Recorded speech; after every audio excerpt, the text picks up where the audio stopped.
क्या आपने कभी सोचा है एक इंटरनेशनल महिला खिलाड़ी भी हजारों बैकडेट डिग्रियां बेचने का फर्जी रैकेट चला सकती है? क्या आपने कभी सोचा है कि एक इंटरनेशनल महिला खिलाड़ी भी हजारों बेरोजगार युवाओं के साथ ठगी कर सकती है? हाँ, एक ऐसा ही मामला राजस्थान से सामने आया है। आपको बारी बारी बताते हैं कि कैसे एक इंटरनेशनल महिला खिलाड़ी आपराधिक दुनिया में अपना कदम रखती है। नमस्कार, स्वागत आपका हरियाणा न्यूज 24 पर। मैं हूं हिमांशु लांबा। राजस्थान विशेष कार्य बल यानी कि एटीएस ने चूरू की ओपीजेएस यूनिवर्सिटी से जुड़े फर्जी डिग्री रैकेट का पर्दाफाश किया है।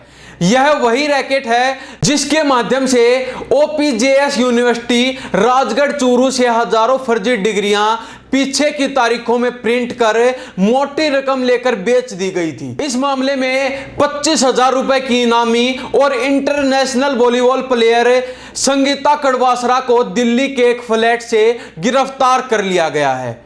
7 दिन की कड़ी निगरानी और चतुराई भरे ऑपरेशन के तहत एटीएस की टीम ने फ्लैट की बिजली कटवाकर आरोपी महिला को धर दबोचा, जो यूनिवर्सिटी मालिक के साथ मिलकर हजारों बैकडेट डिग्रियां बेच रही थी। संगीता कड़वासरा उर्फ भूमि मूल रूप से चूरू जिले के नेसल छोटी गांव की रहने वाली है। वह इंटरनेशनल वॉलीबॉल प्लेयर रह चुकी है और इसी आधार पर रेलवे में खेल कोटे से नौकरी भी मिली थी, लेकिन साल 2014 में पति से तलाक के बाद रेलवे की नौकरी छोड़ दी, जिसके बाद उसने अपनी बहन के माध्यम से न्यूज चैनल रोहतक में काम किया।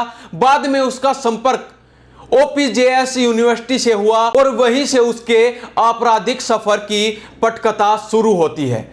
इसके बाद ओपीजेएस यूनिवर्सिटी में बतौर ऑब्जर्वर काम करते हुए संगीता का संपर्क यूनिवर्सिटी मालिक जोगेंद्र से हुआ। धीरे धीरे दोनों ने मिलकर दलालों के माध्यम से फर्जी डिग्रियों का खेल शुरू कर दिया। विभिन्न कोर्सों की हजारों डिग्रियां बनाई और उन्हें पीछे की तारीखों में प्रिंट कर मोटी रकम वसूली गई। बेरोजगारी और पैसों की लालच ने संगीता को अपराध की राह पर धकेल दिया। संगीता लंबे समय से फरार थी और दिल्ली के कंझावला इलाके में रूपाली इनक्लेव स्थित फ्लैट में छिपकर रह रही थी। वह इतनी सतर्क थी कि बाहर निकलते समय दरवाजे पर ताला लगा देती थी ताकि लगे कि घर बिल्कुल खाली है। पड़ोसियों और आसपास के लोगों से उसका कोई मेलजोल नहीं था। सूत्रों के मुताबिक एटीएस टीम पिछले 7 दिनों से इलाके में निगरानी कर रही थी। संगीता केवल सुबह सुबह अपने विश्वास पात्र लोगों से मिलने के लिए पास के शिव मंदिर जाती थी। इसी सुराग ने पुलिस को उसकी गतिविधियों तक पहुंचा दिया। जब 7 दिन की निगरानी के बाद टीम को पता चला कि फ्लैट उसके भतीजे के नाम पर लिया गया है और वही बाहर निकलता है, संगीता अंदर छुपकर रहती थी और बाहर से ताला लगाती थी। एटीएस ने योजना बनाकर फ्लैट की बिजली कटवाई और केयरटेकर को इसकी जानकारी दी।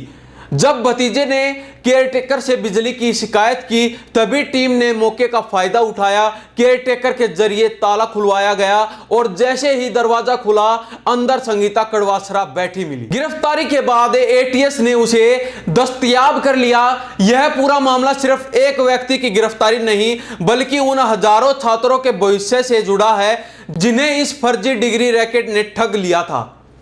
एटीएस आईजी विकास कुमार ने बताया कि आरोपी संगीता ने रेलवे की नौकरी छोड़ने के बाद बहन सरिता के जरिए रोहतक के एक न्यूज चैनल में नौकरी की। बाद में ओपीजेएस यूनिवर्सिटी सांखू किला चूरू में ऑब्जर्वर की नौकरी करने लगी। यूनिवर्सिटी के मालिक जोगेंद्र सिंह के साथ तमाम कोर्स की बैकडेट में हजारों की संख्या में डिग्रियां प्रिंट कर दलालों के माध्यम से बांटी और बदले में मोटी रकम कमाते चले गए। इसी मामले में यूनिवर्सिटी के मालिक जोगेंद्र सिंह को पहले ही गिरफ्तार कर ऑपरेशन कुटरागिनी चलाया गया। वारदात के बाद आरोपी संगीता दिल्ली में छिपी रही। एटीएस को 7 दिन पहले आरोपी के माध्यम से सूचना मिली। वारदात के बाद संगीता दिल्ली में छिप गई थी, जिसे अब गिरफ्तार कर जयपुर लाया गया है, जहां उससे पूछताछ की जा रही है। तो यह था पूरा मामला कि संगीता की कहानी यह भी दर्शाती है कि किस तरह से एक इंटरनेशनल खिलाड़ी जिसने देश का नाम रोशन किया था, किस तरह से वह अपराध के दलदल में फंसकर शिक्षा माफिया का हिस्सा बन गई। लालच, बेरोजगारी और गलत संगत ने उसके जीवन की दिशा को ही बदल कर रख दिया। तो इस बारे में जनता की क्या प्रतिक्रिया है, कमेंट बॉक्स के माध्यम से जरूर दे दीजिए। इन्हीं सब बातों के साथ मैं हिमांशु लांबा, हरियाणा न्यूज़ 24। नमस्कार, जय हिंद।